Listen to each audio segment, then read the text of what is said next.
Si të largoni fryrjen dhe gazrat brenda 1 minute me këtë çaj magjik.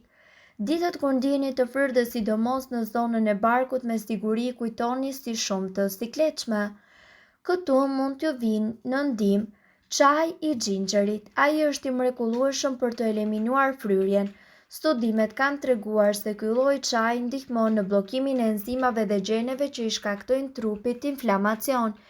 Çaji i xhinxherit është gjithashtu i njohur për qetësimin e problemeve të ndryshme shëndetësore si dhimbjet e Alzheimer apo probleme të ndryshme irritimi të zorrëve. Çaji i xhinxherit është i shkëlqyer për t'ju shtuar dietës, sidomos nëse fryrjet e barkut i ke kronike. Nëse shija e xhinxherit të duket pak e fortë, shto disa pika limoni për ta bërë shijen më pak të butë. Një filxhan çaj xhinxheri në ditë pas pak orësh do ta eliminojë fryrjen krejtësisht.